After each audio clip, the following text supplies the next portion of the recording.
C'est un sujet de société et je pense qu'il faut vraiment que la société prenne ce sujet à bras-le-corps. Je suis aussi directeur d'Arbres et Paysages 32, c'est 11 salariés dans le département du Gers qui plantons à peu près 70 000 arbres par an. On travaille aussi énormément sur la régénération naturelle assistée, qui est pour nous le pilier de l'agroforesterie.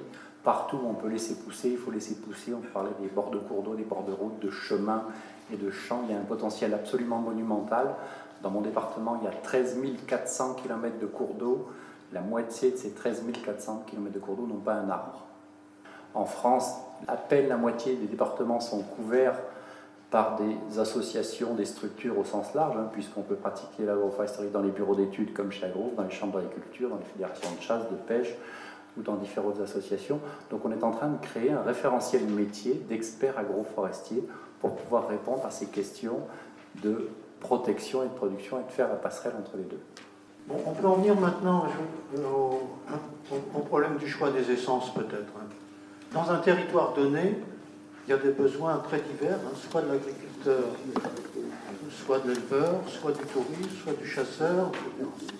Dans le domaine de l'arbre champêtre, je crois savoir qu'on plante des centaines d'espèces. Comment faire pour éviter les risques, s'il y en a? Comment s'organise la profession des pépiniéristes? Le contrôle sanitaire qui a été un peu évoqué tout à l'heure en disant qu'on plante beaucoup de choses qui sont importées, je ne sais pas trop si on importe aussi les parasites. Enfin, vous voyez cet aspect du choix du végétal. Nous, on produit nos plants. Il y a un groupe de travail en France, on est un certain nombre à sélectionner, récolter et faire produire nos plants.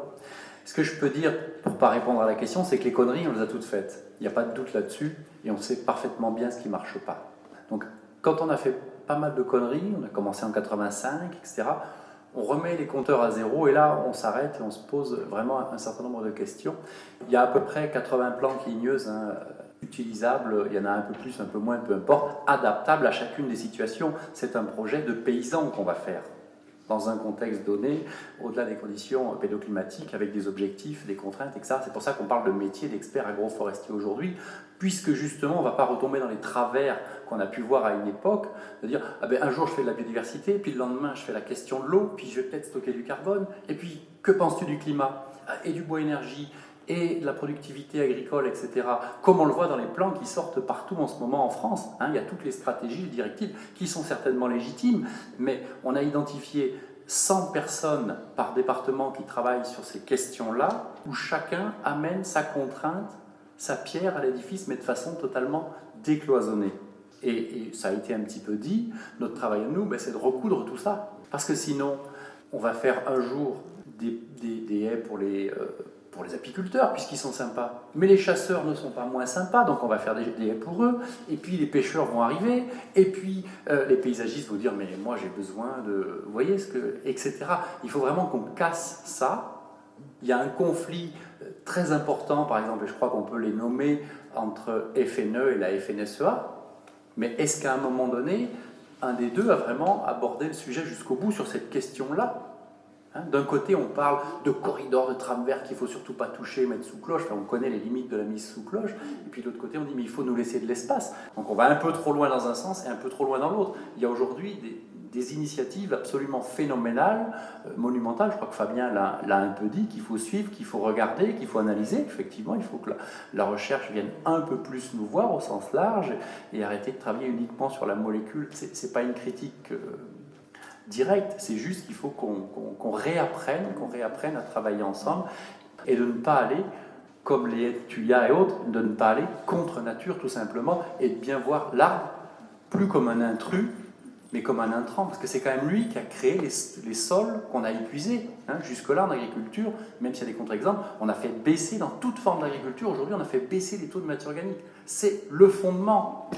Le patrimoine, c'est le sol, c'est son activité biologique et les taux de matière organique. Quand on parle de ce sujet-là, il me semble qu'on peut se projeter un peu plus loin. Il y a beaucoup d'écologie, il y a beaucoup de bon sens et il y a beaucoup d'économie à reconstruire. Le problème, c'est qu'on est tombé bien bas, même s'il y a des régions bocagères sur lesquelles les filières bois-énergie marchent plutôt bien. tout est à remettre à plat. Et surtout, et ça sera peut-être la première chose, à assembler et rassembler. C'est-à-dire qu'il ne faut surtout pas opposer les arbres hors forêt et les arbres de la forêt, parce que souvent une filière, elle se construit sur l'assemblage des deux. On travaille aujourd'hui 50, 500, 5000 et 50 000 hectares. Sur 5000 hectares, rien qu'avec les bandes enherbées et les ripiciles, on voit qu'on peut mobiliser 110 hectares de biomasse tout de suite, et ça fait 400 tonnes par an. Ben, pour l'instant, cette biomasse-là, elle est perdue, elle est inexistante, puisque personne ne s'en préoccupe.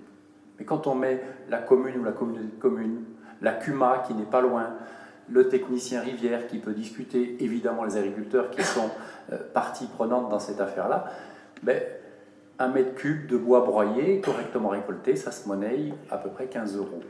Et ça a une véritable valeur. On est dans une logique où il y a du conseil, de l'entretien. On ne va pas épuiser, parce qu'on parle des ressources naturelles, mais un bord de rivière sans arbre, c'est une ressource naturelle invisible qui n'existe pas, et c'est encore plus grave. Il vaut mieux laisser pousser l'arbre et prendre la pousse des 2 ou 3 ans, ce n'est pas un problème. Et là, il y a énormément à faire. Cette ressource est véritablement invisible. Il est nécessaire que de la remettre en marche. Et on est outillé pour le faire, me semble-t-il, dans le monde agricole. On sait réagir à ça. Et puis un agriculteur qui a 5 hectares de haies, ben, tout seul, il ne fait rien. Mais s'il travaille avec le gestionnaire des chemins, de la route et des rivières, il multiplie par 3 tout de suite. Le plus gros de notre travail, il est là. Donc, moi, je plaide pour des conseillers agroforestiers dans tous les départements qui font ce boulot-là et qui, parce qu'on parle beaucoup d'emplois verts, financent leur poste dès la première année. Puisque sur ce conseil-là, ne serait-ce que sur la gestion de l'existant, ben, il y a la ressource derrière et ce qui s'appelle aujourd'hui communément la biomasse qui peut être vendue et valorisée. Et pas à n'importe quel prix, bien évidemment. On n'est pas dans un système où on va appauvrir le milieu à prélever, d'où l'intérêt du conseil.